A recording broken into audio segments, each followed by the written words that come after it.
کیا آپ نے کبھی سوچا ہے کہ قرآن میں انسان کی تخلیق کے سٹیجز آج کی سائنس سے کیسے میچ کرتے ہیں؟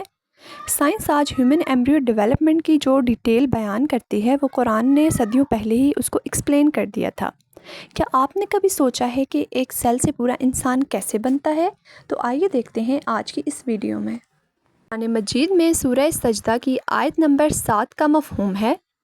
اس آیت میں اللہ تعالیٰ اپنی تخلیقی قدرت اور حکمت بیان کرتے ہیں کہ اس نے تمام مخلوقات کو بہترین انداز میں پیدا کیا اور انسان کی تخلیق کا آغاز مٹی سے کیا۔ سورہ مومنین کی آیت نمبر 12 کا ترجمہ ہے، اور بے شک ہم نے انسان کو مٹی کے نچوڑ سے پیدا کیا۔ اب اس آیت میں اللہ تعالیٰ انسان کی تخلیق کی ابتدا کا ذکر فرماتے ہیں کہ انسان کی اصل تخلیق مٹی کے خلاصے سے ہوئی۔ سورہ زمر کی آیت نمبر 62 کا اردو ترجمہ ہے کہ اللہ تعالیٰ ہر چیز کا پیدا کرنے والا ہے اور وہی ہر چیز پر نگہبان ہے۔ اس آیت میں اللہ تعالیٰ کی صفت خالقیت بیان کی گئی ہے کہ تمام مخلوقات کا خالق صرف اللہ ہے اور وہی ہر چیز کی حفاظت، نگرانی اور تدبیر کرنے والا ہے۔ سورہ یاسین کی آیت نمبر 36 کا ترجمہ ہے کہ پاک ہے وہ ذات جس نے تمام چیزوں کے جوڑے پیدا کیے، خواہ وہ زمین میں اگائی ہوئی چیزوں میں سے ہوں یا خود ان کے اپنے نفسوں میں سے یا ان چیزوں میں سے جنہیں وہ جانتے بھی نہیں۔ اس آیت میں اللہ تعالیٰ اپنی قدرت کی نشانی بیان فرماتے ہیں کہ اس نے کائنات میں مختلف مخلوقات اور اشیاء کو جوڑوں کی شکل میں پیدا کیا۔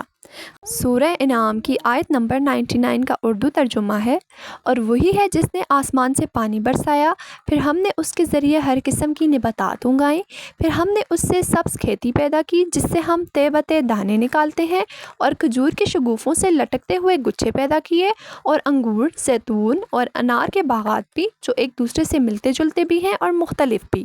ان کے پھلوں کو دیکھو جب وہ پھل لاتے ہیں اور ان کے پکنے کو بھی، بے شک ان چیزوں میں ایمان والوں کے لیے نشانیاں ہیں۔ اس آیت میں اللہ تعالیٰ بارش، پودوں، کھیتوں اور پھلوں کی تخلیق کا ذکر کر کے اپنی قدرت اور حکمت کی نشانیاں بیان فرماتے ہیں تاکہ لوگ غور و فکر کریں اور ایمان مضبوط کریں۔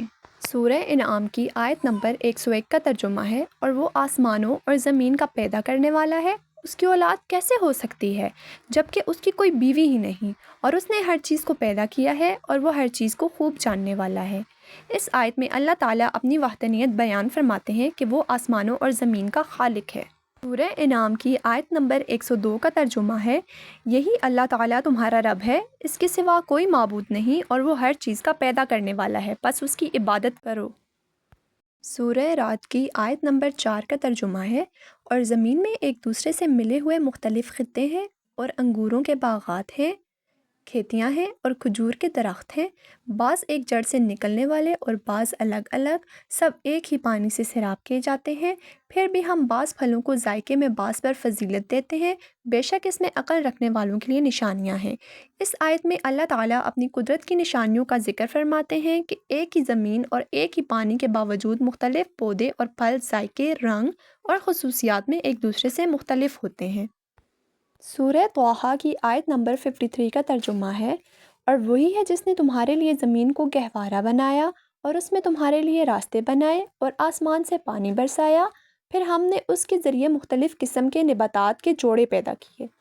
اس آیت میں اللہ تعالیٰ اپنی نعمتوں اور قدرت کا ذکر فرماتے ہیں کہ اس نے زمین کو انسانوں کے رہنے کے قابل بنایا، راستے پیدا کیے، بارش برسائی اور اس سے مختلف قسم کے پودے اور نباتات اگائیں، یہ سب اس کی قدرت کی نشانیاں ہیں۔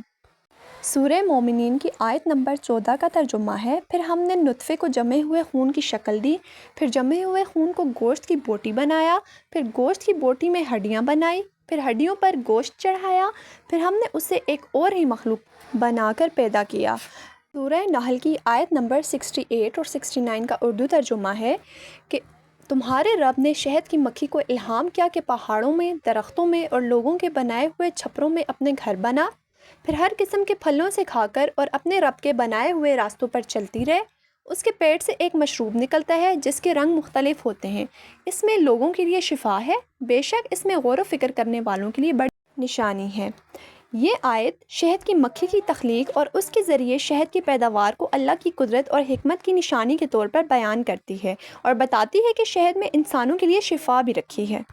سورہ نور کی آیت نمبر 45 کا ترجمہ ہے، اور اللہ نے ہر جانور کو پانی سے پیدا کیا، پھر ان میں سے کچھ 2 پاؤں پر چلتے ہیں، کچھ اپنے پیٹ پر چلتے ہیں اور کچھ 4 پاؤں پر چلتے ہیں۔ اللہ جو چاہتا ہے پیدا کرتا ہے، بے شک اللہ ہر چیز پر قادر ہے۔ سورہ ہجر کی آیت نمبر 19 کا ترجمہ ہے، اور ہم نے زمین کو پھیلایا اور اس میں پہاڑ ڈال دیے اور اس میں ہر چیز مناسب مقدار کے ساتھ اگائی۔ سورہ نحل کی آیت نمبر 66 کا ترجمہ ہے، اور تمہارے لیے چوپاؤں میں بہت بڑی عبرت ہے، ہم تمہیں ان کے پیٹوں سے دودھ پلاتے ہیں جو گوبر اور خون کے درمیان سے خالص دودھ ہے، جو پینے والوں کے لیے نہایت خوشگوار ہے۔ اس آیت میں اللہ تعالیٰ جانوروں میں ایک عجیب نظام کا ذکر فرماتے ہیں کہ گندگی اور خون کے درمیان سے خالص اور صاف دودھ پیدا کرتا ہے، جو اس کی قدرت کی نشانی ہے۔ تو یہ تھی آج کی ویڈیو۔ اللہ تعالیٰ ہمیں قرآن سمجھنے اور اس پر عمل کرنے کی توفیق عطا فرمائے۔